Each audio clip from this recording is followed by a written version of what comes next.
Thank you very much. A friend of mine he was a great general. He's a great president, and it's an honor to have him. And Mr. President, we have a lot to talk about, so I thought maybe the press might want to ask us a couple of questions after you say a few words. But we had a wonderful time, and I think we've made a lot of progress so far in Switzerland, in Davos. Made a speech. It's being reviewed quite nicely. And we have a fantastic relationship with Egypt, and the president will call and ask for things, and we always are able to work it out. But the relationship's been very strong right from the beginning, from years ago. So I want to thank you very much. Please. اسمح لي فخامة الرئيس ان انا في البداية بشكرك على اتاحة الفرصة ان انا لهذه المقابلة، وان انا اهنيك على عام كامل من الانجازات تحقق في فترة ولايتك الثانية. Allow me, Mr. President, at the beginning to extend my thanks and appreciation for you for allowing this opportunity to happen and this meeting with you. I'd like also to congratulate you on a year full of achievements since you came back to office. اسمح لي فخامة الرئيس ان انا اشكرك ايضا على كل ما حققت فيه بيخص ملف من اصعب الملفات اللي مرت على المنطقة، هو ملف غزة. I'd like also to thank you, Mr. President, and congratulate you for all the achievements that you've done on one of the toughest files in our part of the world. This is Gaza. وانا قلت لك فخامة الرئيس وبأكد ده تاني قدام زملائنا وقدام الصحافة، لولا فخامة الرئيس ترامب لم يكن ابدا يتم ايقاف الحرب في غزة. I said it before, I reiterate it now, I re-emphasize it before our colleagues and before the media. But for President Trump, we wouldn't have reached an agreement on Gaza.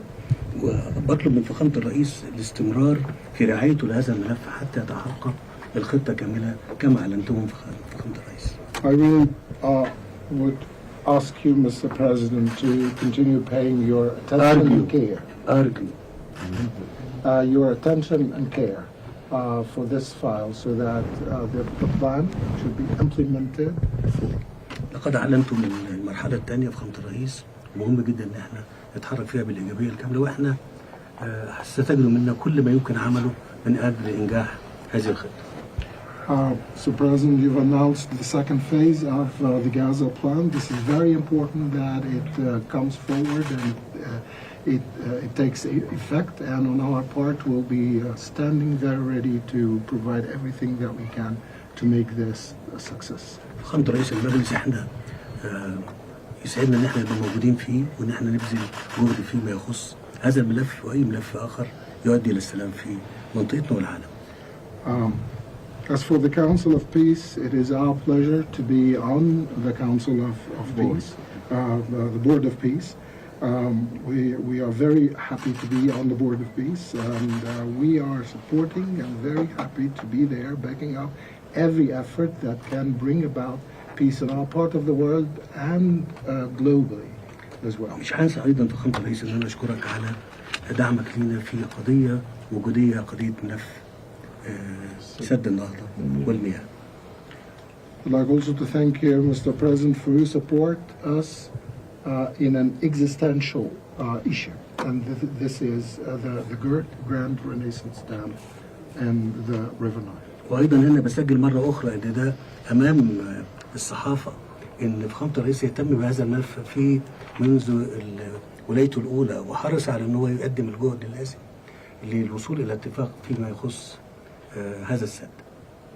And for the record and before the press, I'd like just to remind everybody that Your Excellency did a lot of effort in this regard, in this file, in your first term in office, and you almost had a deal, and you did everything in your power at the time to get this deal done. فخامة الرئيس كل التقدير والاحترام لفخامتك.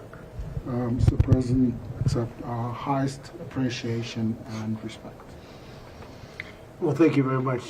They're talking about the dam that's been built in Ethiopia. It's one of the largest dams in the world, the largest dam in Africa, but it's one of the largest dams anywhere in the world. It was financed by the United States and it basically blocks the Nile River. You know, when I think of Egypt, I think about the Nile more than any other place, in all fairness. But it goes through Ethiopia, and a dam was built, a very big one, very, very big one, massive, and it was something that should have been talked about a long time ago when they were building it and financing it. So I got involved at the end of my first term, and I was going to have a deal. We were going to have pretty close to a deal.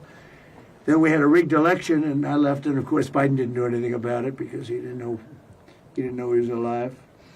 And here I come back, and it's become a very dangerous issue, the dam.